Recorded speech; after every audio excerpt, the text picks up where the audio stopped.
नमस्कार विद्यार्थी मित्रांनो, आज आपण घेऊन आलेलो एक गणिताची गुगली प्रश्न. बरोबर, काय विचारलंय प्रश्न बघा. वर्गमुळात 25% बरोबर किती? भले भले या प्रश्नामध्ये गणतात बघा, कसे गणतात बघा. वर्गमुळात 25% दिसलं ना, वर्गमुळात 25 म्हटल्यावर डायरेक्ट 5% असं उत्तर लिहून मोकळे होतात, म्हणजे ऑप्शन नंबर सी. परंतु हे चुकीचं आहे बघा. कसं सोडवायचं याला बघा.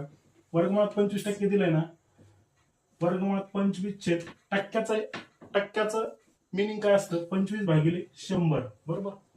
नंतर काय करा, वर्गमुळात आहे ना, वर्गमूळ काढून टाका. वर्गमुळात 25 म्हणजे 5 भागिले वर्गमुळात 100 म्हणजे 10. बरोबर. आपल्याला उत्तर म्हणजे ऑप्शन आहे पर्सेंटेज म्हणजे टक्क्यात असल्यामुळे याला गुणिले 100 करावं लागेल. बरोबर. 10 1 10, 10 10 100 म्हणजे 10 गुणिले 5 किती? 50%. बरोबर. ऑप्शन नंबर किती आला? 50% म्हटल्यावर ऑप्शन नंबर ए. बघा, या ट्रिकचा वापर करून तुम्हाला वर्गमुळात 64% या प्रश्नाचं उत्तर मला कमेंट बॉक्समध्ये टाकून द्यायचंय. व्हिडिओ आवडल्यास नक्की लाईक करा, शेअर करा, सबस्क्राईब करा. जय महाराष्ट्र.